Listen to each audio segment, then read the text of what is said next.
తెలంగాణలో ఉత్కంఠగా పట్టభద్రుల ఎమ్మెల్సీ కౌంటింగ్ కొనసాగుతోంది. ప్రతి రౌండ్కు ఆధిక్యం మారుతోంది. ఇప్పటివరకు 8 రౌండ్ల ఫలితాలు అధికారులు వెల్లడించారు. సుమారుగా 5,907 ఓట్ల లీడ్తో బీజేపీ అభ్యర్థి చెన్నమైల్ అంజిరెడ్డి కొనసాగుతున్నారు.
తెలంగాణలో ఉత్కంఠగా పట్టభద్రుల ఎమ్మెల్సీ కౌంటింగ్ కొనసాగుతోంది. ప్రతి రౌండ్కు ఆధిక్యం మారుతోంది. పూర్తి వివరాలు ఇచ్చేందుకు మా కరెస్పాండెంట్ తిరుపతి ప్రస్తుతం ఎలా కొనసాగుతుంది ఎన్నికల కౌంటింగ్, ఏ రౌండ్ ప్రస్తుతం కంటిన్యూ అవుతోంది, ఏ టైం పట్టే అవకాశం ఉంది పూర్తి ఫలితం తేలేందుకు?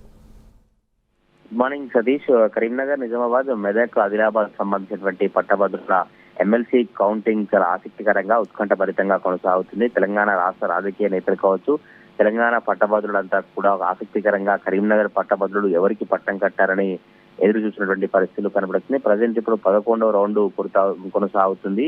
కొద్దిసేపటి క్రితమే 10వ రౌండ్ సంబంధించినటువంటి ఫలితాలను అధికారులు వెల్లడించారు. ఇందులో 4,562 ఓట్లతో ప్రస్తుతానికి బీజేపీ అభ్యర్థి అంజిరెడ్డి లీడ్ లో ఉన్నారు.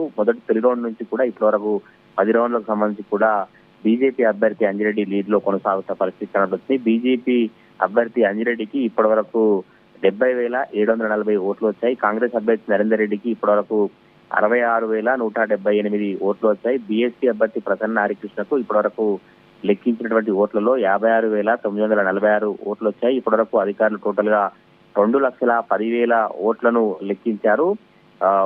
ప్రజెంట్ ఇప్పుడు 11వ రౌండ్ కొనసాగుతుంది. అయితే ఈ 11వ రౌండ్ పూర్తి అయితే మొదటి ప్రాధాన్యత ఓట్ల లెక్కింపు పూర్తవుతుంది. మొదటి ప్రాధాన్యత ఓట్ల లెక్కింపు పూర్తయిన తర్వాత ఈ కోటాను ఎవరు చేరుకుంటారో వారిని విజేతలు ప్రకటిస్తారు. కానీ ఇక్కడ ఉన్నటువంటి వీళ్ళకి వచ్చినటువంటి ఓట్ల కనుక గమనిస్తే ఎవరు కూడా 1,12,000 కోటాను చేరుకోరు కనుక కంపల్సరీ మళ్ళీ రెండో ప్రాధాన్యత ఓట్ల లెక్కింపు ప్రక్రియ కొనసాగుతుంది. ఈ రెండో ప్రాధాన్యత ఓట్ల లెక్కింపు ప్రక్రియలో భాగంగా ఆ ఓట్లు లెక్కిస్తారు. అదేవిధంగా ఎలిమినేషన్ ప్రక్రియ కూడా కొనసాగుతుంది. ఇందులో 56 మంది అభ్యర్థులు పోటీలో ఉన్నారు. 56 మంది అభ్యర్థులలో కింద ఎవరైతే తక్కువగా ఓట్లు వచ్చినటువంటి వ్యక్తి నుంచి ఎలిమినేషన్ ప్రక్రియ స్టార్ట్ చేస్తారో అప్పటి నుంచి లాస్ట్ 3వ నెంబర్ వచ్చే వరకు, అంటే ప్రధాన రాజకీయ పార్టీల అభ్యర్థులు కాంగ్రెస్, బీజేపీ, బీఎస్పీ సంబంధించిన అభ్యర్థులు వచ్చే వరకు కూడా మిగతా వాళ్ళంతా ఎలిమినేషన్ ప్రక్రియ కొనసాగుతుంది. ఇలా సెకండ్ ప్రియారిటీ ఎలిమినేషన్ పర్వం తర్వాత ఎవరైతే మొదట మిగిలిన వారు ఉంటారో వారిని విజేతగా ప్రకటిస్తారు. ఎందుకంటే 1,12,001 ఓటు వరకు ఎవరైతే చేరుకుంటారో వారినే